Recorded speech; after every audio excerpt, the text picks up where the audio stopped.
ಅಖಿಲಾಂಡ ಕೋಟಿ ಬ್ರಹ್ಮಾಂಡ ನಾಯಕ ರಾಜಾದಿರಾಜ ಯೋಗಿರಾಜ ಪರಬ್ರಹ್ಮ ಶ್ರೀ ಸಚ್ಚಿದಾನಂದ ಸದ್ಗುರು ಸಾಯಿನಾಥ್ ಮಹಾರಾಜ್ ಕಿ ಜೈ.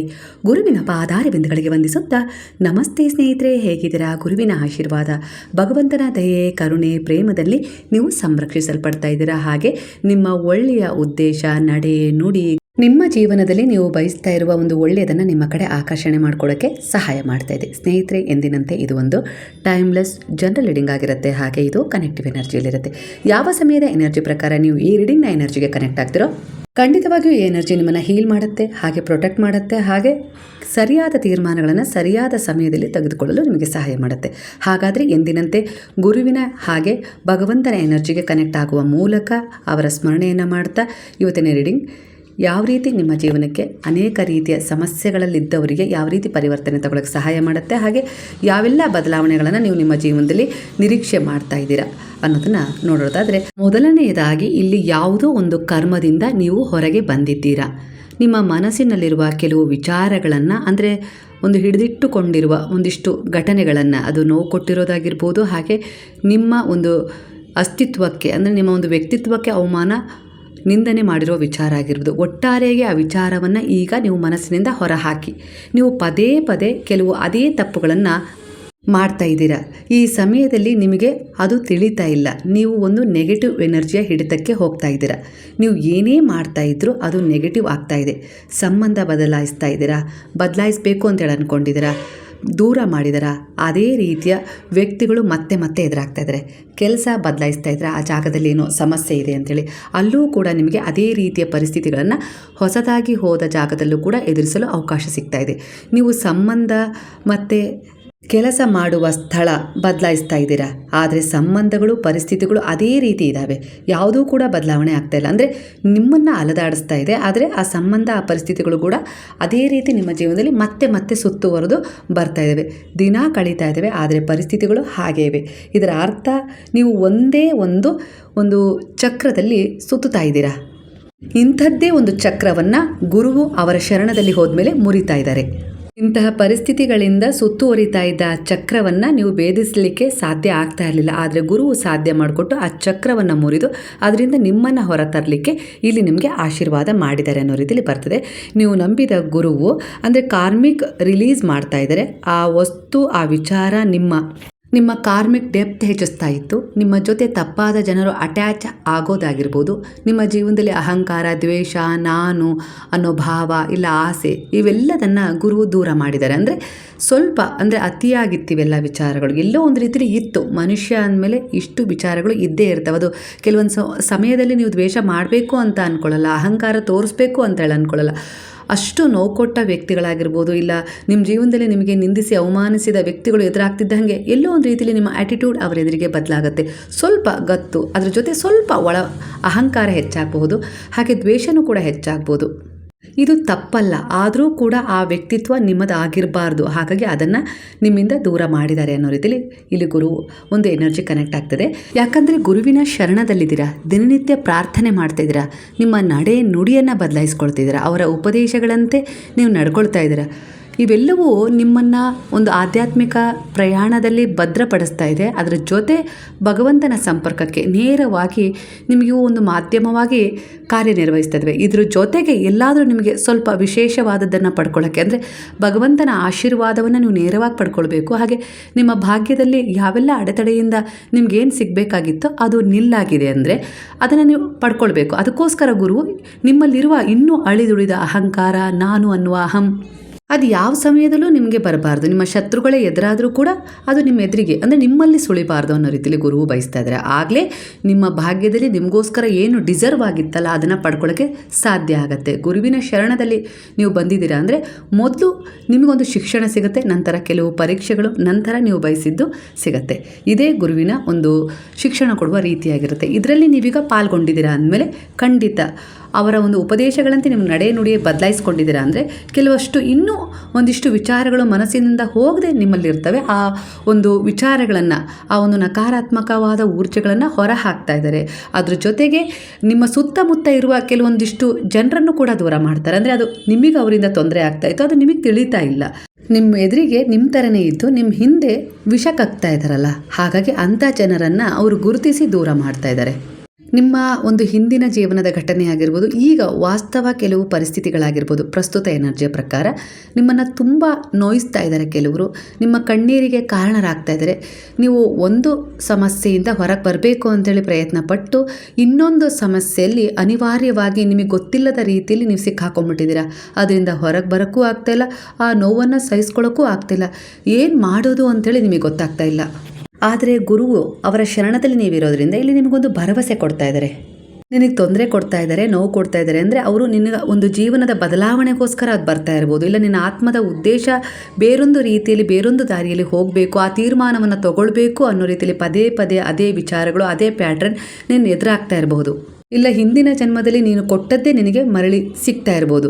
ಅದರಿಂದ ಇಲ್ಲಿ ದ್ವೇಷ ಮಾಡಬೇಡ, ಒಂದು ಹಾಗೆ ತೀರಿಸಿಕೊಳ್ಳುವ ಪ್ರಯತ್ನವೂ ಮಾಡಬೇಡ, ಅವ್ರಿಗೆ ಶಾಪನೂ ಹಾಕಬೇಡ ಅಂತ ಹೇಳ್ತಿದ್ದಾರೆ ಗುರು. ಅಂದರೆ ತೊಂದರೆ ಕೊಟ್ಟ ಜನರಿಗೆ ಶಾಪ ಹಾಕೋದು ಬೇಡ ಕಂದ. ಯಾರಿಂದ ನಿನ್ನ ಕಣ್ಣೀರು ಬೀಳ್ತಾ ಇದೆಯೋ ಆ ಕಣ್ಣೀರೇ ಅವರನ್ನು ಹುಡುಕಿ ಹೋಗುತ್ತೆ. ಇದೇ ಕರ್ಮ. ಆದರೆ ನೀನು ನನ್ನ ಒಂದು ಶರಣದಲ್ಲಿದೆಯಾ, ಹಾಗಾಗಿ ನಿನ್ನ ಅಸಹಾಯಕತೆಯನ್ನು, ನಿನ್ನ ಕೆಲವು ಅನಿವಾರ್ಯತೆಯ ಪರಿಸ್ಥಿತಿಗಳನ್ನು ಅಸ್ತ್ರ ಮಾಡಿಕೊಂಡು ಅವರ ಸಂಹಾರಕ್ಕೆ ನಾನೇ ಶಸ್ತ್ರ ಹಿಡಿದು ನಿಂತಿದ್ದೇನೆ, ನನ್ನ ಮೇಲೆ ಭರವಸೆ ಇಟ್ಟು ಬಂದಿದೆಯಾ, ನನ್ನ ಶರಣದಲ್ಲಿ ಬಂದಿದೆಯಾ ಅಂದರೆ ನಿನ್ನ ಸಂಪೂರ್ಣ ಭಾರ ನನ್ನದಾಗಿರತ್ತೆ. ಹಾಗೆ ನೀನು ತಿಳಿದು ತಿಳಿಯದೇನೋ ಮಾಡಿದ ತಪ್ಪಾದ ಕರ್ಮಗಳನ್ನು ನಾನು ದೂರ ಮಾಡ್ತೀನಿ. ಆ ಕರ್ಮ ಬಂಧನದಿಂದ ಬಿಡಿಸಿಕೊಳ್ಳಲು ನಾನು ನಿನಗೆ ಸಹಾಯ ಮಾಡ್ತೀನಿ. ಇಂತಹ ಅಧ್ಯಾಯಗಳನ್ನು ನಿನ್ನ ಜೀವನದಿಂದ ನಾನು ದೂರ ಹಾಕ್ತೀನಿ, ಅಂದರೆ ಅದನ್ನು ನಾಶಪಡಿಸ್ತೀನಿ. ಅಂದರೆ ನಿಮ್ಮ ಜೀವನದಲ್ಲಿರುವ ಕೆಲವು ಅನಗತ್ಯ ವ್ಯರ್ಥ ಅಧ್ಯಾಯಗಳನ್ನು ನಾಶಪಡಿಸಿ, ದಹಿಸಿ, ಕೆಟ್ಟ ಕರ್ಮವನ್ನು ದೂರ ಮಾಡ್ತೀನಿ ಅನ್ನೋ ರೀತಿಯಲ್ಲಿ ಭರವಸೆಯನ್ನು ಕೊಡ್ತಾ ಇದ್ದಾರೆ. ಹಾಗೆ ಇಲ್ಲಿ ಒಂದು ವಿಚಾರ ರೆಸನೇಟ್ ಆಗ್ತದೆ. ಮನುಷ್ಯರು ಅಂದಮೇಲೆ ಹಿಂದಿನ ಜನ್ಮದಲ್ಲಿ ಕೇವಲ ಕೆಟ್ಟ ಕರ್ಮವನ್ನೇ ಮಾಡೋರಿದಿಲ್ಲ, ಒಳ್ಳೆಯದು ನಡೆದಿರುತ್ತೆ ಅವರಿಂದ. ಕೆಲವು ಬಾರಿ ನೀವು ಒಳ್ಳೆಯದನ್ನು ಪಡ್ಕೊಳ್ಳೋಕ್ಕೆ, ಆ ಒಳ್ಳೆಯ ಕರ್ಮದ ಒಂದು ಫಲವನ್ನು ಪಡ್ಕೊಳ್ಳೋಕ್ಕೆ ಈ ಒಂದು ಕೆಟ್ಟ ಕರ್ಮದ ಒಂದು ಬ್ಲಾಕೇಜ್ ಬಂದು ಅಲ್ಲಿ ನಿಮಗೆ ತೊಂದರೆ ಕೊಡ್ತಾ ಇರುತ್ತೆ. ಆ ದಾರಿಯಲ್ಲಿ ನೀವು ಸಾಗಬೇಕಾದ್ರೆ ಅಂದರೆ ನಿಮ್ಮದೇ ಒಂದು ಕೆಟ್ಟ ಕರ್ಮದ ಫಲ ಒಳ್ಳೆಯದನ್ನು ಪಡ್ಕೊಳ್ಳೋಕ್ಕೆ ಅಡ್ಡಿಯಾಗಿ ನಿಂತಿದೆ. ಯಾವ ಜನ್ಮದ ಪುಣ್ಯದ ಫಲವೋ ಏನೋ ಗೊತ್ತಿಲ್ಲ, ಯಾರು ನಿಮ್ಗೆ ಒಳ್ಳೇದಾಗಲಿ ಅಂತೇಳಿ ಪ್ರಾರ್ಥನೆ ಮಾಡಿದರೋ ಗೊತ್ತಿಲ್ಲ. ಒಟ್ಟಾರೆಯಾಗಿ ಅವರ ಪ್ರಾರ್ಥನೆಯ ಬ್ಲೆಸ್ಸಿಂಗ್ ಯಾವ ರೀತಿ ಇಲ್ಲಿ ನಿಮಗೆ ಸಿಗ್ತಾ ಇದೆ ಅಂದರೆ, ಇಲ್ಲಿ ನಿಮ್ಮ ಒಂದು ಯಾವುದನ್ನು ಪಡ್ಕೊಳ್ಬೇಕು ಅಂತ ಹೊರಟಿದ್ರೋ, ಯಾವುದನ್ನು ನಿಮ್ಮ ಜೀವನದಲ್ಲಿ ಕಂಡುಕೊಳ್ಬೇಕು ಅಂತೇಳಿ ಹೊರಟಿದ್ರೋ, ಅದನ್ನು ಪಡ್ಕೊಳ್ಳೋಕ್ಕೆ ಯಾವೆಲ್ಲ ಅಡೆತಡೆ ಇತ್ತಲ್ಲ ಆ ದಾರಿಯನ್ನು ಕ್ಲಿಯರ್ ಮಾಡ್ತಾ ಇದ್ದಾರೆ ಬಾಬಾ. ಅಂದರೆ ಆ ದಾರಿಯನ್ನು ನಿಮಗೋಸ್ಕರ ಸ್ವಚ್ಛಗೊಳಿಸ್ತಾ ಇದ್ದಾರೆ. ನಿಮ್ಮದೇ ಆದ ಒಂದು ಒಳ್ಳೆಯ ಕರ್ಮದ ಫಲವನ್ನು, ಆ ಭಗವಂತ ನೀಡಿದ ಆಶೀರ್ವಾದವನ್ನು ಪಡ್ಕೊಳ್ಳೋಕ್ಕೆ ನಿಮಗೆ ದಾರಿಯನ್ನು ತೆರೆದುಕೊಡ್ತಾ ಇದ್ದಾರೆ. ಆ ಸಿದ್ಧತೆ ಈಗ ನಡೀತಾ ಇದೆ. ನೀವು ಗುರುವಿನಲ್ಲಿ ಶರಣಾದ ಮರುಕ್ಷಣ ನಿಮ್ಮ ಜೀವನದಲ್ಲಿ ಕೆಲವೊಂದಿಷ್ಟು ಸಮಸ್ಯೆಗಳು ಹೆಚ್ಚಾದ ಅನುಭವ ನಿಮಗಾಗ್ತಾ ಇದೆ. ಅಂದರೆ ನಿಮ್ಗೆ ಅನಿಸ್ಬೋದು, ನಾನು ಪೂಜೆ ವ್ರತ ನಿಯಮಗಳನ್ನು ಪಾಲಿಸ್ತಾ ಇರೋದ್ರಿಂದಲೇ ನನ್ನ ಜೀವನದಲ್ಲಿ ಈ ಸಮಸ್ಯೆಗಳು ಬರ್ತಾ ಇದ್ದಾವೆ, ಹೆಚ್ಚಾಗ್ತಾ ಇದ್ದಾವೆ ಅಂಥೇಳಿ. ಖಂಡಿತ ಅರ್ಥ ಮಾಡ್ಕೊಳ್ಳಿ. ಇಷ್ಟು ದಿನ ಮಾಮೂಲಿಯಾಗಿದ್ದ ಎಲ್ಲ ರೀತಿಯ ಒಂದು ವಿಚಾರಗಳು ಶಾಂತವಾಗಿದ್ವು. ಆದರೆ ಅಲ್ಲಿ ಭಯ ಇತ್ತು, ಆತಂಕ ಇತ್ತು, ಮನೆಯಲ್ಲಿ ನೆಮ್ಮದಿ ಇರಲಿಲ್ಲ, ಜಗಳ ಇತ್ತು, ಭಿನ್ನಾಭಿಪ್ರಾಯಗಳಿಗಿತ್ತು, ಒಬ್ರನ್ನ ಒಬ್ರು ಅರ್ಥ ಮಾಡ್ಕೊಳ್ತಾ ಇಲ್ಲ, ಅಂದರೆ ಎತ್ತು ಏರಿಗೆ ಕೋಣ ನೀರಿಗೆ ಅನ್ನೋ ರೀತಿಯಲ್ಲಿ ಪರಿಸ್ಥಿತಿ ಇತ್ತು. ಎಲ್ಲ ಹೀಗೆ ನಡೀತಾ ಇತ್ತು. ಆದರೆ ನಿಮ್ಮ ಜೀವನಕ್ಕೆ ಗುರು ಬಂದ ಮೇಲೆ ಈ ಎಲ್ಲ ಪರಿಸ್ಥಿತಿಗಳು ಎಲ್ಲೋ ಒಂದು ರೀತಿಯಲ್ಲಿ ಅತಿರೇಕಕ್ಕೆ ಹೋದವು. ಅನಾರೋಗ್ಯದ ಸಮಸ್ಯೆ ಇತ್ತು, ಅದು ಕೂಡ ಅತಿರೇಕಕ್ಕೆ ಹೋಯಿತು. ಒಟ್ಟಾರೆಯಾಗಿ ನೀವು ಅಂದ್ಕೊಳ್ತಾ ಇದ್ರಿ, ನಾನು ಗುರುವನ್ನು ನಂಬಿದ್ರು, ನಾನು ಮಾಡದ ಪೂಜೆ ಇಲ್ಲ, ಆದರೂ ಕೂಡ ವ್ರತ ಇಲ್ಲ, ಆದರೂ ಕೂಡ ನನ್ನ ಜೀವನದಲ್ಲಿ ಇಷ್ಟು ಸಮಸ್ಯೆಗಳು ಯಾಕೆ ಅತಿರೇಕಕ್ಕೆ ಹೋಗ್ತಾ ಇದ್ದಾವೆ? ಇದು ನಿಮ್ಮ ಮನದಾಳದ ಪ್ರಶ್ನೆ, ನಿಮಗೆ ನೀವೇ ಮಾಡ್ಕೊಳ್ತಾ ಇದ್ದೀರಾ. ಮುಂದೆ ಈ ಎಲ್ಲ ಸಮಸ್ಯೆಗಳು ಇದ್ವು, ಆ ಸಮಸ್ಯೆಗಳಲ್ಲೇ ನಾನಿದ್ದೆ. ಅದೇ ಅರ್ಥ ಮಾಡ್ಕೊಳ್ಳಿ. ಇಲ್ಲಿ ಆ ಸಮಸ್ಯೆಗಳಲ್ಲೇ ನೀವಿದ್ರಿ, ನೀವು ಗುರುವಿನ ಶರಣಕ್ಕೆ ಬರಲಿಲ್ಲ ಅಂದಿದ್ರೆ ಆ ಸಮಸ್ಯೆಗಳಲ್ಲೇ ನೀವು ಶಾಶ್ವತವಾಗಿ ಇರ್ತಿದ್ರಿ. ಆದರೆ ಇಲ್ಲೇನಾಗಿದೆ ಅಂದರೆ ಆ ಸಮಸ್ಯೆಗಳಿಂದ ನಿಮ್ಮನ್ನು ಹೊರಗೆ ತರಬೇಕು. ಯಾಕಂದರೆ ಗುರುವಿನ ಶರಣದಲ್ಲಿ ನಂಬಿಕೆ ಇಟ್ಟು ಬಂದಿದ್ದೀರಾ. ಈ ಸಮಸ್ಯೆ ದೂರ ಆಗಬೇಕು, ನನ್ನ ಅನಾರೋಗ್ಯದ ಪರಿಸ್ಥಿತಿ ಸರಿಯಾಗಬೇಕು, ನನ್ನ ಮಕ್ಕಳ ಜೀವನ ಸುಧಾರಣೆ ಕಾಣಬೇಕು, ಹಾಗೆ ಹೀಗೆ ಅನ್ನೋ ಅನೇಕ ರೀತಿಯ ಇಚ್ಛೆಗಳನ್ನು ಒಳಗೊಂಡು ನೀವು ದಿನನಿತ್ಯ ಪ್ರಾರ್ಥಿಸ್ತಾ ಇದ್ದೀರಾ. ಅದಕ್ಕೋಸ್ಕರ ನಿಮ್ಮ ನಡೆ ನುಡಿ ಕರ್ಮದ ಉದ್ದೇಶವನ್ನು ಬದಲಾಯಿಸ್ಕೊಂಡಿದ್ದೀರಾ. ಅಂದರೆ ಆಧ್ಯಾತ್ಮಿಕ ಮಾರ್ಗದಲ್ಲಿ ನಿಮ್ಮನ್ನು ತೊಡಗಿಸಿಕೊಳ್ಳುವ ಮೂಲಕ ನೀವು ಕೆಟ್ಟ ಕರ್ಮ ಒಳ್ಳೆಯ ಕರ್ಮ ಅನ್ನೋದನ್ನು ಗುರುತಿಸ್ತಾ ಇದ್ದೀರಾ. ಹಾಗೆ ಸರಿ ತಪ್ಪುಗಳ ವಿವೇಕ ನಿಮ್ಮಲ್ಲಿ ಜಾಗೃತವಾಗಿದೆ. ಹಾಗಾಗಿ ಇಲ್ಲಿ ಯಾರ ಬಗ್ಗೆನಾದರೂ ಕೆಟ್ಟದಾಗಿ ಮಾತಾಡಲಿಕ್ಕೆ ಈಗ ಹೆದರ್ತಾ ಇದ್ದೀರಾ.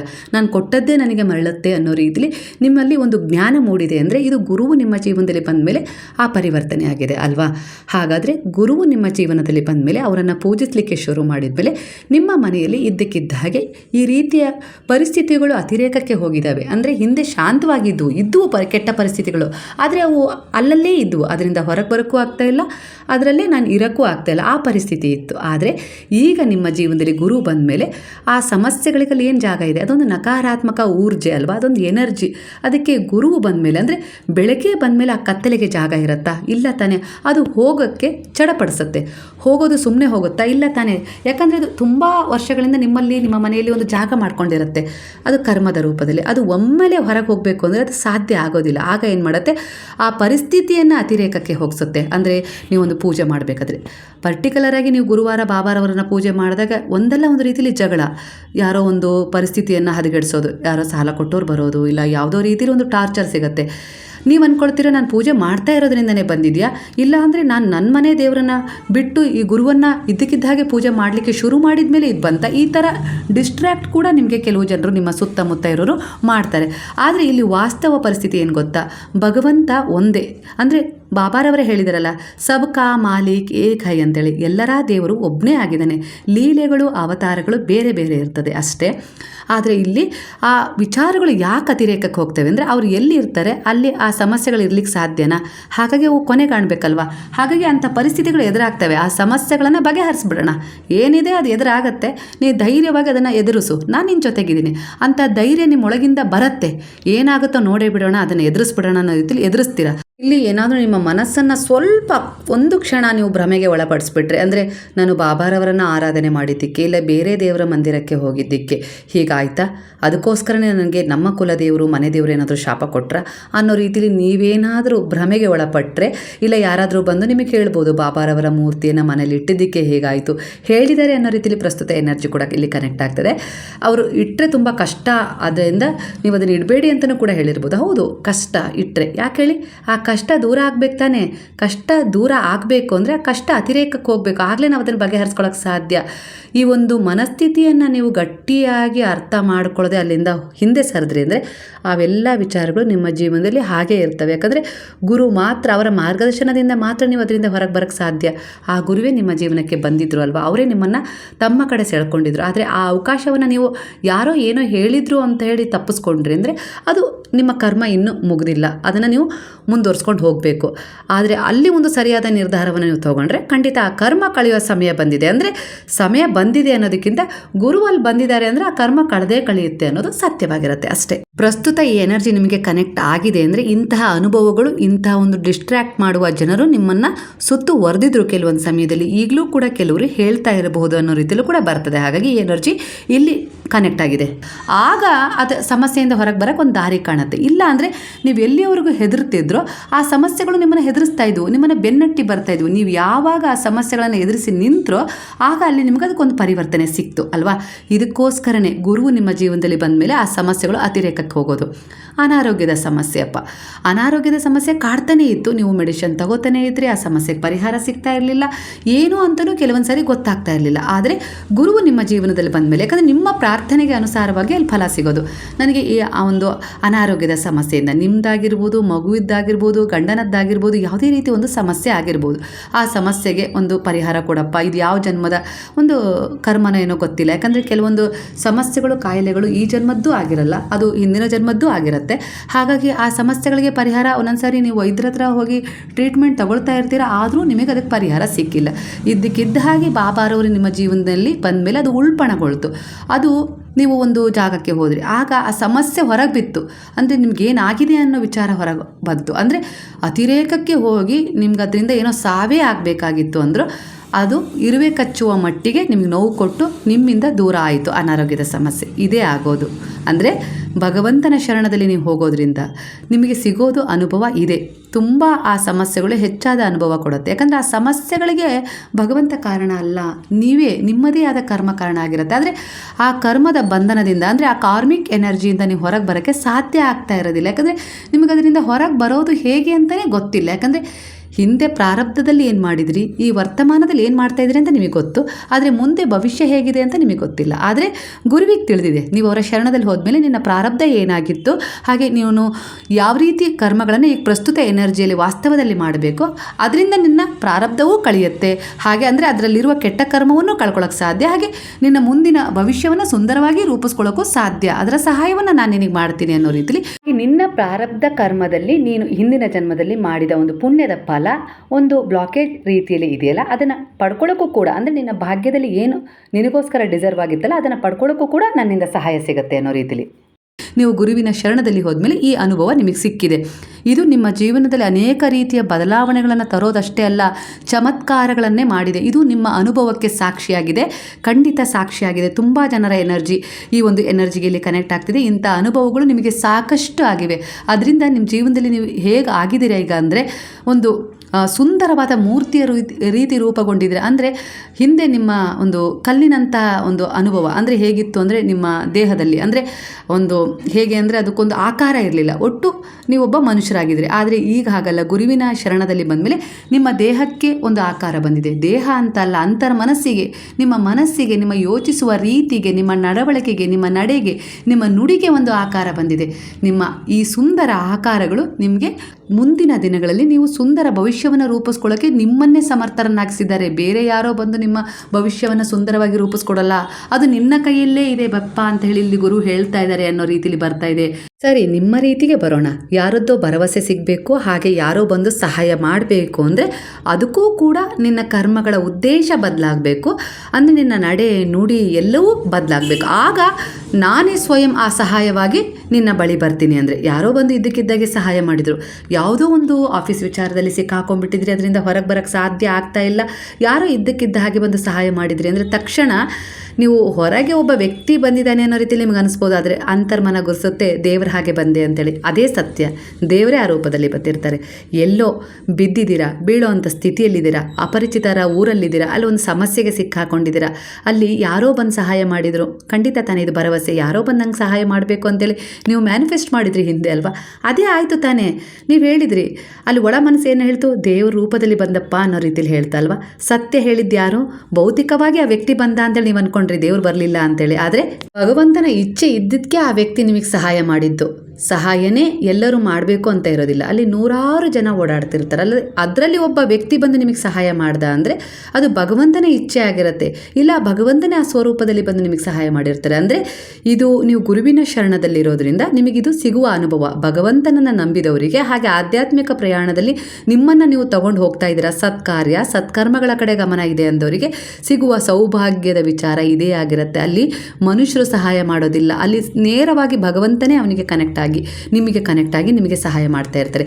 ಇಂತಹ ಅನುಭವಗಳು ಕೂಡ ನೀವು ತುಂಬ ಆಗಿದೆ ನಿಮಗೆ, ನೀವು ಅದಕ್ಕೆ ಸಾಕ್ಷಿ, ಜೀವಂತವಾಗಿ ನೀವೇ ಆಗಿದ್ದೀರಾ ಅನ್ನೋ ರೀತಿಯಲ್ಲಿ ಪ್ರಸ್ತುತ ಎನರ್ಜಿಗೂ ಕೂಡ ಬರ್ತಾ ಇದೆ. ಅಂದರೆ ಇಲ್ಲಿ ನಿಮ್ಮ ಒಂದು ಕರ್ಮಕ್ಕೆ ಅನುಸಾರವಾಗಿ ಭಗವಂತ ನಿಮಗೆ ಒಂದು ಒಳ್ಳೆಯ ರೂಪದಲ್ಲಿ ಕನೆಕ್ಟ್ ಆಗ್ತಾರೆ. ಅಂದರೆ ಯಾರೂ ಇಲ್ಲಪ್ಪ, ನಾನು ಏನು ಮಾಡಬೇಕು ಅಂದ ಕ್ಷಣದಲ್ಲಿ ಯಾರೂ ಇಲ್ಲ ಅಂತ ಹೇಳಿ ಯಾಕೆ ಹೇಳ್ತಾ ಇದೆಯಾ, ಸ್ವಯಂ ನಾನೇ ನಿನ್ನ ಜೊತೆಗಿದ್ದೀನಲ್ವಾ, ನನಗಿಂತ ಬೇರೆಯವ್ರು ಬೇಕಾ ನಿನಗೆ ಇನ್ನೂ ಅನ್ನೋ ರೀತಿಯಲ್ಲಿ ಭಗವಂತ ಕೇಳಿದ ಹಾಗಾಗ್ತಾ ಇದೆ. ನಿಮಗೆ ಅರ್ಥ ಮಾಡ್ಕೊಳ್ಳಿ. ಹಾಗಾಗಿ ನೀವು ಭಗವಂತನ ಜೊತೆ ಇದ್ದೀರಾ, ಅವರಿಗೆ ಪ್ರಾರ್ಥನೆ ಮಾಡ್ತಾ ಇದ್ದೀರಾ, ದಿನನಿತ್ಯ ಪೂಜೆ ಮಾಡ್ತಾ ಇದ್ದೀರಾ, ಅವರಲ್ಲಿ ನಂಬಿಕೆ ಯಾಕೆ ಕಡಿಮೆ ಮಾಡ್ಕೊಂಡಿದ್ದೀರಾ? ಅಂದರೆ ಇವರಲ್ಲೂ ನಂಬಿಕೆ ಇದೆ, ಹಾಗೆ ಯಾರಾದರೂ ಬಂದು ನಂಗೆ ಸಹಾಯ ಮಾಡಬಹುದಾ ಅನ್ನೋ ರೀತಿ ನಿರೀಕ್ಷೆ ಮಾಡ್ತಾ ಇದ್ದೀರಾ. ಖಂಡಿತ ಭಗವಂತನಲ್ಲಿ ನಂಬಿಕೆ ಇಟ್ಟರೆ ಪ್ರತಿಯೊಂದು ವಿಚಾರವನ್ನು ಅವರಲ್ಲೇ ಸಮರ್ಪಣೆ ಮಾಡಬೇಕು ತಾನೆ. ಅಂದರೆ ಈ ಎನರ್ಜಿ ಯಾಕೆ ಕನೆಕ್ಟ್ ಆಗ್ತಿದೆ ಅಂದರೆ ಕೆಲವು ಸಂದೇಹಗಳಿದಾವೆ ನಿಮಗೆ, ಆ ಸಂದೇಹಗಳಿಗೋಸ್ಕರನೇ ಈ ಎನರ್ಜಿ ಕನೆಕ್ಟ್ ಆಗಿದೆ ಅನ್ನೋ ರೀತಿಯಲ್ಲಿ ಬರ್ತದೆ. ನಿಮ್ಮ ನಂಬಿಕೆ, ನಿಮ್ಮ ಪ್ರಾರ್ಥನೆ, ನಿಮ್ಮ ಭಕ್ತಿ ಯಾವ ರೀತಿ ಒಂದು ಒಳ್ಳೆಯ ಉದ್ದೇಶದೊಂದಿಗೆ ಭಗವಂತನಿಗೆ ಕನೆಕ್ಟ್ ಆಗುತ್ತೋ ಅದೇ ರೀತಿ ಆ ಭಗವಂತನ ಮೂಲಕವೇ ನಿಮಗೆ ಸಹಾಯ ಮಾಡುತ್ತೆ, ಸಿಗತ್ತೆ. ಅಂದರೆ ಒಂದು ಯಾವುದೇ ರೀತಿ ಒಬ್ಬ ವ್ಯಕ್ತಿ ನಿಮಗೆ ಸಹಾಯ ಮಾಡಬೇಕು ಅಂದರೆ ಭಗವಂತ ಆತನಿಗೆ ಪ್ರೇರಣೆ ಕೊಡಬೇಕು, ಅವನ ಮನದಲ್ಲಿ ಕುಳಿತು ಅವರ ಮೂಲಕ ನಿಮಗೆ ಸಹಾಯ ಮಾಡಿಸ್ತಾರೆ ಅನ್ನೋ ನಂಬಿಕೆ ನಿಮ್ಮಲ್ಲಿ ಯಾವಾಗ ಜಾಗೃತವಾಗುತ್ತೋ ಆಗ ನಿಮಗೆ ಇಲ್ಲಿ ಪ್ರಪಂಚದಲ್ಲಿ ಕಾಣೋ ವ್ಯಕ್ತಿ ಎಲ್ಲರೂ ದೇವರ ರೂಪದಲ್ಲೇ ಕಾಣಿಸೋಕ್ಕೆ ಶುರು ಮಾಡ್ತಾರೆ. ಅಂದರೆ ಇಲ್ಲಿ ಜಗತ್ತನ್ನು ನಾವು ಯಾವ ದೃಷ್ಟಿಯಿಂದ ನೋಡ್ತೀವಿ ಅನ್ನೋದ್ರ ಮೇಲೆ ಅಲ್ಲಿ ಕೆಟ್ಟದ್ದು ಇರುತ್ತೆ, ಒಳ್ಳೆಯದು ಇರುತ್ತೆ. ಅದು ಯಾವುದು ನಮಗೆ ಕನೆಕ್ಟ್ ಆಗುತ್ತೆ, ನಾವು ಯಾವ ದೃಷ್ಟಿಯಲ್ಲಿ ನೋಡ್ತಿದ್ದೀವಿ ಒಳ್ಳೆಯದು, ಹಾಗಾಗಿ ಒಳ್ಳೇದು ಕನೆಕ್ಟ್ ಆಗುತ್ತೆ. ಕೆಟ್ಟ ದೃಷ್ಟಿಯಿಂದ ನೋಡಿದ್ರೆ ಕೆಟ್ಟದೇ ಕನೆಕ್ಟ್ ಆಗುತ್ತೆ. ಅಪ್ಪ ನನಗೆ ಒಳ್ಳೆ ದಾರಿಯಲ್ಲಿ ಹೋಗೋಕ್ಕಾಗಲ್ಲಪ್ಪ, ಅದು ತುಂಬ ನೇರವಾಗಿದೆ, ನನಗೆ ಅದರಲ್ಲಿ ಸಾಗೋಕ್ಕಾಗೋದಿಲ್ಲ ಅನ್ನೋ ರೀತಿಯಲ್ಲಿ, ಕಲ್ಲು ಮುಳ್ಳು ಎಲ್ಲ ಇದೆ, ಆಗಲ್ಲ ನನಗೆ, ನಾನು ಅಡ್ಡ ದಾರಿಯಲ್ಲೇ ಹೋಗ್ಬಿಡ್ತೀನಿ, ಬೇಗನೆ ಮುಟ್ಬಿಡ್ತೀನಿ ಅನ್ನೋ ರೀತಿಯಲ್ಲಿ ನೀವು ಹೋದರೆ ಅಡ್ಡ ದಾರಿಯಲ್ಲಿ ನಿಮಗೆ ಜೊತೆಯಾಗಿ ಯಾರೂ ನಿಲ್ತಿಲ್ಲ. ಯಾಕಂದರೆ ಸಹಾಯಕ್ಕೆ ಅಲ್ಲಿ ಏನೇ ಸಾಧಕ ಬಾಧಕಗಳಿದ್ರೂ ನೀವು ಒಬ್ಬರೇ ಎದುರಿಸ್ಬೇಕು. ಆದರೆ ನೇರವಾದ ದಾರಿಯಲ್ಲಿ ಭಗವಂತ ನಿಂತಿದ್ದಾನೆ, ನಾನು ನಿನ್ನ ಜೊತೆಗಿರ್ತೀನಿ, ನನ್ನ ಜೊತೆಗೆ ಬರ್ತೀಯಾ ಅನ್ನೋ ರೀತಿಯಲ್ಲಿ. ಆದರೆ ನಿಮಗೆ ಕಲ್ಲು ಮುಳ್ಳು ಕಾಣಿಸ್ತಾ ಇದೆ, ಈ ದಾರಿಯಲ್ಲಿ ಇವ್ರ ಜೊತೆಗೆ ಹೋದರೆ ನಾನು ತಲುಪಲಿಕ್ಕೆ ಬಹಳ ದೂರ ಆಗುತ್ತೆ ಅಂತೇಳಿ ನೀವೇ ಒಂದು ಭಯಗೊಂಡು ನೀವೇ ತೀರ್ಮಾನ ಮಾಡಿಬಿಟ್ರೆ, ಜಡ್ಜ್ ಮಾಡಿಬಿಟ್ರೆ, ಭಗವಂತನ ಶಕ್ತಿನೂ ನೀವೇ ಜಡ್ಜ್ ಮಾಡಿಬಿಟ್ರೆ ನೀವು ಮುಂದೆ ಹೋಗೋಕ್ಕಾಗಲ್ಲ.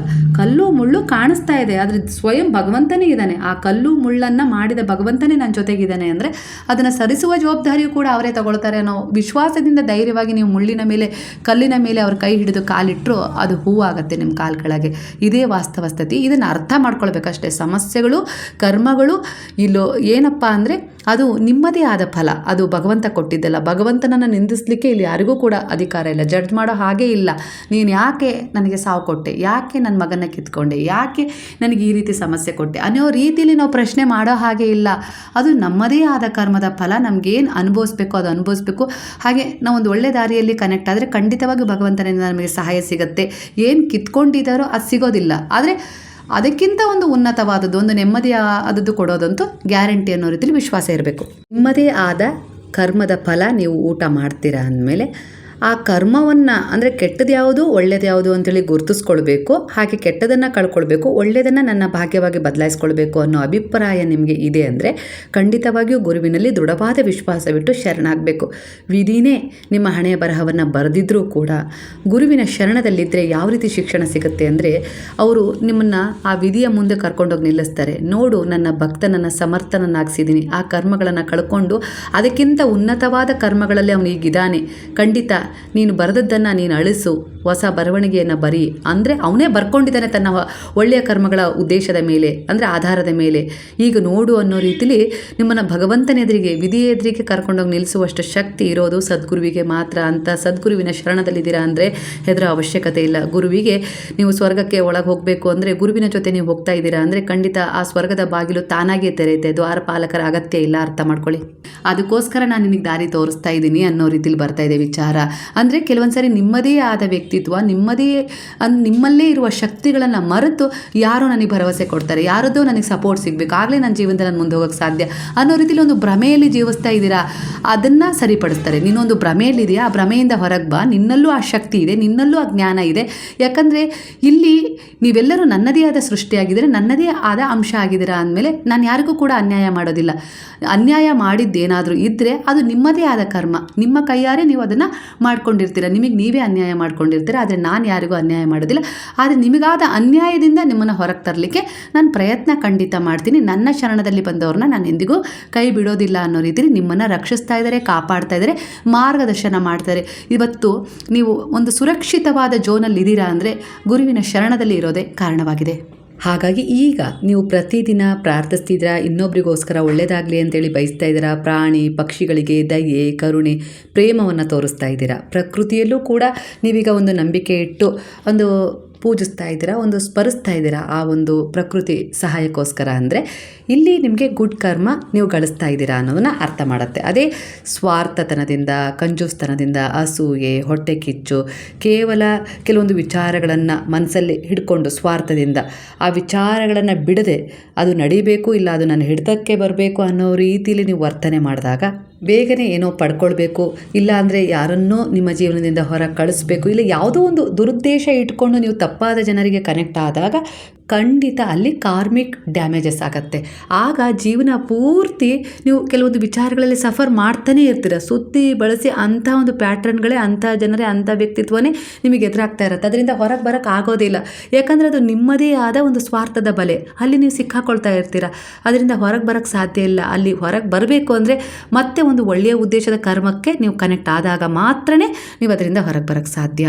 ಅಲ್ಲಿಗೆ ನಿಮ್ಮ ಜೀವನದಲ್ಲಿ ಕೆಲವೊಂದು ನೋವು, ದುಃಖ, ಯಾವುದೋ ರೀತಿ ಒಂದಿಷ್ಟು ಜನರು ಕನೆಕ್ಟ್ ಆಗಿದ್ದಾರೆ ಅಂದರೆ ಇಂತಹ ಬ್ಲಾಕೇಜ್ಗಳಿಂದ ನೀವು ಹೊರಗೆ ಬರಬೇಕು ಅಂದರೆ ಅಲ್ಲಿ ನೀವೇನಾದರೂ ಪಾಠ ಕಲೀಲೇಬೇಕು. ನೀವು ಪಾಠ ಕಲಿತಾ ಇಲ್ಲ. ಆದರೆ ಇಲ್ಲಿ ಗುರುವು ನಿಮ್ಮ ಜೀವನಕ್ಕೆ ಬಂದಿದ್ದಾರೆ ಅಂದರೆ ಒಂದಿಷ್ಟು ವರ್ಷ ತಿಂಗಳು ಕಂಟಿನ್ಯೂಸ್ ಆಗಿ ನೀವು ಒಂದಿಷ್ಟು ಸಮಸ್ಯೆಗಳು ದೂರ ಆಗ್ತವೆ. ಅದಕ್ಕೆ ದಾರಿ ತೋರಿಸ್ಕೊಡ್ತಾರೆ. ಅಂದರೆ ಕೆಲವೊಂದಿಷ್ಟು ವಿಚಾರಗಳನ್ನು ಹಿಡಿದಿಟ್ಟುಕೊಂಡಿರ್ತೀರಲ್ಲ, ಅವುಗಳನ್ನು ರಿಲೀಸ್ ಮಾಡ್ತೀರಾ ನೀವೇ.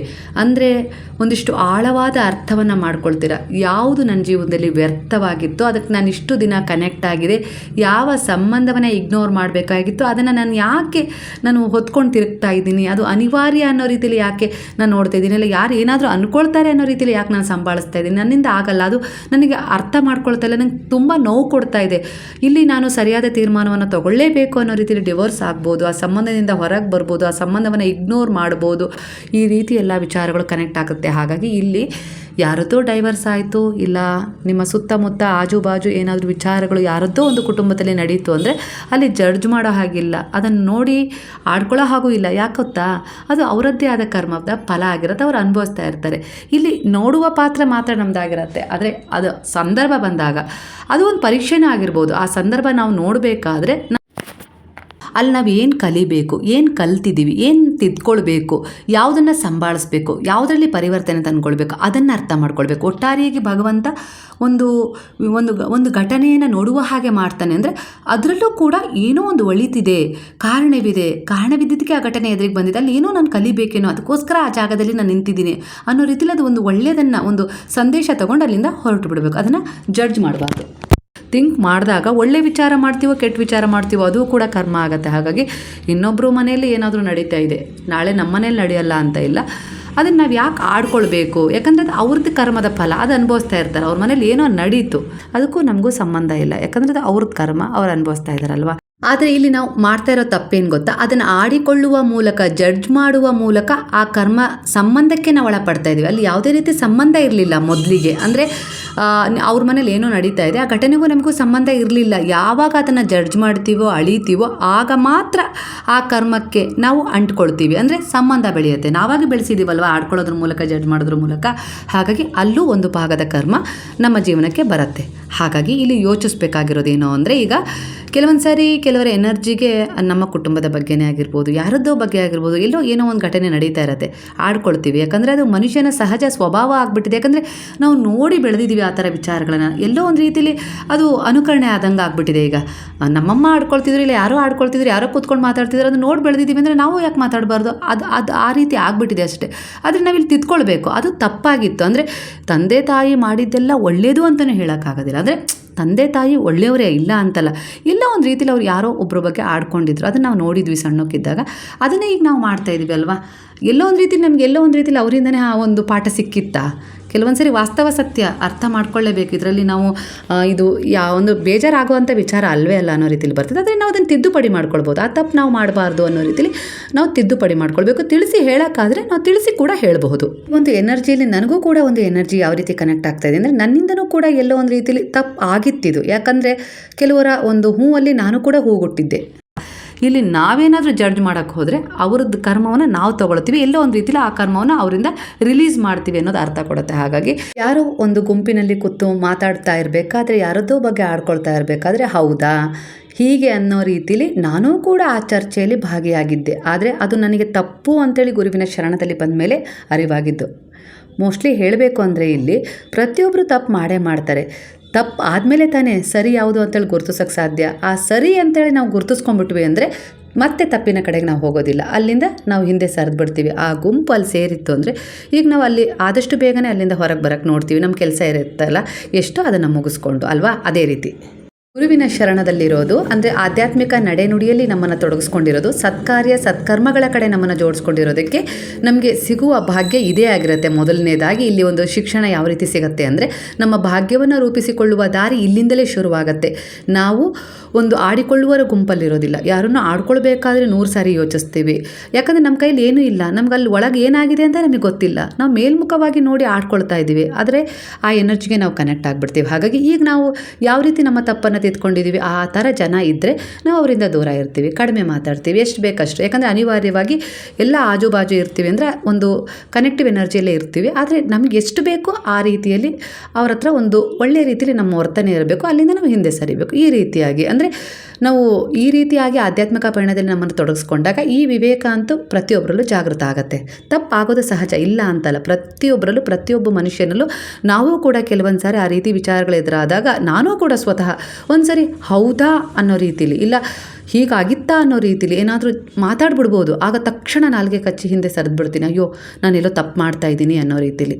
ಒಟ್ಟಾರೆಯಾಗಿ ಇದು ನಮ್ಮ ವ್ಯಕ್ತಿತ್ವವಾಗಿತ್ತು. ಇದನ್ನು ಗುರು ಬಂದ ಮೇಲೆ, ನಮ್ಮ ಜೀವನದಲ್ಲಿ ಅವರು ಬಂದ ಮೇಲೆ, ಅಂದರೆ ಅವರು ನಮ್ಮನ್ನು ಅವರ ಒಂದು ಯೋಜನೆಯ ಭಾಗವಾಗಿಸಿದ ಮೇಲೆ ಈ ಎಲ್ಲ ರೀತಿಯ ವಾಸ್ತವ ಸತ್ಯಗಳನ್ನು ನಾವು ತಿದ್ಕೊಂಡಿದ್ದೀವಿ. ಅದರ ಆಧಾರದ ಮೇಲೆ ಕೆಲವು ನಿರ್ಧಾರಗಳನ್ನು ತಗೊಳ್ತಾ ಇದ್ದೀವಿ.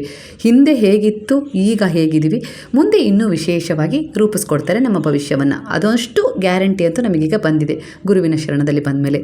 ಇದೇ ಒಂದು ಎನರ್ಜಿಯೊಂದಿಗೆ ಈಗ ನಮ್ಮೆಲ್ಲರ ಎನರ್ಜಿ ಇಲ್ಲಿ ಕನೆಕ್ಟ್ ಆಗಿತ್ತು. ಇದು ನಿಮ್ಮ ವಾಸ್ತವ ಮನಸ್ಥಿತಿಯಾಗಿತ್ತು. ಹಾಗಾಗಿ ಕೆಲವೊಂದು ಅಂದರೆ ನಿಮ್ಮನ್ನೇ ನಿಮಗೆ ಪರಿಚಯ ಮಾಡಿಸಿಕೊಡುವ, ನಮ್ಮನ್ನೇ ನಮಗೆ ಪರಿಚಯ ಮಾಡಿಸಿಕೊಡುವ ಒಂದು ವಿಚಾರ ನಡೆಯುತ್ತೆ ಗುರುವಿನ ಶರಣದಲ್ಲಿ ಹೋದ್ಮೇಲೆ. ಅದೇ ರೀತಿ ನಾವು ಆ ಎನರ್ಜಿಗೆ ಕನೆಕ್ಟ್ ಆಗಿದ್ದೇವೆ. ಇದು ಸುತ್ತುವರೆದು ನಿಮ್ಮ ಎನರ್ಜಿ, ನಮ್ಮ ಎನರ್ಜಿ, ಎಲ್ಲರ ಎನರ್ಜಿ ಇಲ್ಲಿ ಕನೆಕ್ಟ್ ಆಗಿತ್ತು. ಖಂಡಿತ ನೀವು ಅಂದ್ಕೊಂಡಿದ್ದ ವಿಚಾರದಲ್ಲಿ ನೀವು ಸ್ವಲ್ಪ ಚೇಂಜಸನ್ನು ಮಾಡ್ಕೊಂಡಿದ್ದೀರಾ. ಅವರ ಪ್ರಸ್ತುತ ಎನರ್ಜಿಯ ಪ್ರಕಾರ ಕುಲದೇವಿಯ ಒಂದು ದರ್ಶನವನ್ನು ಮಾಡಿ ತುಂಬ ಸಂತೋಷವಾಗಿದ್ದೀರಾ. ಹಾಗೆ ಕೆಲವರು ಇನ್ನೂ ಎಲ್ಲಿಗೂ ಹೋಗುವ ಸಿದ್ಧತೆಯನ್ನು ನಡೆಸ್ತಾ ಇದ್ದೀರಾ. ಸ್ವಲ್ಪ ಅಡೆತಡೆ ಕಾಣಿಸ್ತಾ ಇದೆ, ಆಗೋದೆಲ್ಲ ಒಳ್ಳೆಯದಕ್ಕೆ ಅನ್ನೋ ರೀತಿಯಲ್ಲಿ ಭರವಸೆ ಇಟ್ಟು ಅವರಿಗೆ ಶರಣಾಗ್ಬಿಡಿ. ಖಂಡಿತ ಅಲ್ಲಿ ನಿಮ್ಮಿಂದ ಯಾವುದನ್ನು ಮಾಡಿಸ್ಕೊಳ್ಬೇಕು, ನಿಮಗೆ ಯಾವ ರೀತಿ ಸಮಯ ಕೊಡಬೇಕು ಅನ್ನೋದನ್ನು ಅವರೇ ಯೋಜಿಸ್ತಾರೆ ಅನ್ನೋ ರೀತಿಯಲ್ಲಿ ಬರ್ತದೆ. ಒಟ್ಟಾರೆಯಾಗಿ ಮಕ್ಕಳಲ್ಲಿರುವ ಒಂದಿಷ್ಟು ಚಿಂತೆಗಳು ದೂರ ಆಗ್ತವೆ, ಅವ್ರ ಬಗ್ಗೆ ಇರುವ ಚಿಂತೆಗಳು ಖಂಡಿತ ದೂರ ಆಗುತ್ತೆ. ಯಾಕಂದರೆ ನಿಮ್ಮ ಪ್ರಾರ್ಥನೆ ಅವರ ನಡೆ ನುಡಿಯನ್ನು ತಿದ್ದುತ್ತಾ ಇದೆ. ಎಲ್ಲೋ ಒಂದು ರೀತಿಲಿ ನೀವು ದಿನನಿತ್ಯ ಅವರಿಗೋಸ್ಕರ ಪ್ರಾರ್ಥಿಸ್ತಾ ಇದ್ದೀರಾ ಅಂದರೆ ಅದು ವ್ಯರ್ಥ ಆಗೋದಿಲ್ಲ. ಯಾಕಂದರೆ ಇನ್ನೊಬ್ಬರಿಗೋಸ್ಕರ ಒಳ್ಳೆಯದಾಗಲಿ ಅಂತೇಳಿ ನೀವು ಬಯಸ್ತಾ ಇದ್ದೀರಾ. ನಿಮ್ಮ ಆಶೀರ್ವಾದ ಅವ್ರ ಮೇಲೆ ಕೆಲಸ ಮಾಡ್ತಾ ಇದೆ ಅನ್ನೋ ರೀತಿಲಿ ಬರ್ತದೆ. ಖಂಡಿತ ಪರಿವರ್ತನೆ ಆಗ್ತಾರೆ. ಸ್ವಲ್ಪ ಸಮಯ ತಗೊಳುತ್ತೆ, ಎಲ್ಲದು ಒಂದೇ ಸಾರಿ ಆಗೋದಿಲ್ಲ. ಯಾಕಂದರೆ ಅಲ್ಲಿ ನೀವು ಕಲಿಯೋದಿರುತ್ತೆ, ಅವರೂ ಕಲಿಯೋದಿರುತ್ತೆ, ಕರ್ಮ ಕೂಡ ಅಡ್ಡ ಬಂದಿರುತ್ತೆ. ಅದೆಲ್ಲವನ್ನು ಮೀರಿ ನಿಮ್ಮ ಬ್ಲೆಸ್ಸಿಂಗ್ ಅವರನ್ನು ರಕ್ಷಣೆ ಮಾಡುತ್ತೆ ಅನ್ನೋ ರೀತಿಯಲ್ಲಿ ಬರ್ತದೆ. ಒಟ್ಟಾರೆಯಾಗಿ ನಿಮ್ಮ ಮನಸ್ಸಿನ ಈಗಿರುವ ಗೊಂದಲಗಳು ಸಾಕಷ್ಟು ದೂರ ಆಗುತ್ತೆ.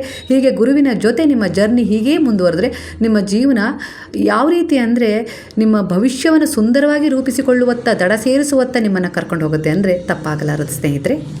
ಇವತ್ತಿನ ಪ್ರಸ್ತುತ ಎನರ್ಜಿ ನಿಮ್ಮ ಮನಸ್ಥಿತಿಯಾಗಿತ್ತು, ನಿಮ್ಮದೇ ಆದ ಒಂದು ಗುಣ ಆಗಿತ್ತು ಅಂದರೆ ತಪ್ಪಾಗಲಾರದು. ಈ ಒಂದು ಎನರ್ಜಿ ನಿಮ್ಮ ವಿಚಾರಕ್ಕೆ ರೆಸನೆಂಟ್ ಆದರೆ, ನಿಮ್ಮ ಮನಸ್ಸಿಗೆ ರೆಸನೆಂಟ್ ಆದರೆ, ಏನಾದರೂ ಬದಲಾವಣೆ ಮಾಡಿಕೊಳ್ಬೇಕು ಅಂತ ಹೇಳಿ ಇಲ್ಲೇನಾದರೂ ನಿಮಗೊಂದು ಮೆಸೇಜ್ ಸಿಕ್ಕಿದರೆ ಕೃತಜ್ಞತಾಪೂರ್ವಕವಾಗಿ ಅದು ಸಾಯಿರಾಮ್ ಅನ್ನುವ ಕಮೆಂಟೊಂದಿಗೆ ಗುರುವಿಗೆ ತಿಳಿಸಿ. ಯಾಕಂದರೆ ಅದು ಅವರಿಗೆ ಸೇರಬೇಕು. ಯಾಕಂದರೆ ಅವರ ಎನರ್ಜಿ ನಿಮ್ಮ ಎನರ್ಜಿಗೆ ಕನೆಕ್ಟ್ ಆಗಿ ನಿಮ್ಮನ್ನು ಹೀಲ್ ಮಾಡಿದೆ, ಗೈಡ್ ಮಾಡಿದೆ, ಪ್ರೊಟೆಕ್ಟ್ ಎನರ್ಜಿಯಲ್ಲೇ ನಿಮ್ಮನ್ನು ಇಟ್ಟಿದೆ. ಹಾಗಾದರೆ ಎಲ್ಲರೂ ಸೇರಿ ಹೇಳಲ್ವಾ, ಹರೇ ರಾಮ ರಾಮ ರಾಮ ಹರೇ ಹರೇ, ಹರೇ ಕೃಷ್ಣ ಕೃಷ್ಣ ಕೃಷ್ಣ ಹರೇ ಹರೇ, ಹರೇ ಸಾಯಿ ಸಾಯಿ ಸಾಯಿ ಹರೇ ಹರೇ, ಹರೇ ಬಾಬಾ ಬಾಬಾ ಬಾಬಾ ಹರೇ ಹರೇ, ಹರೇ ದತ್ತ ದತ್ತ ದತ್ತ ಹರೇ ಹರೇ.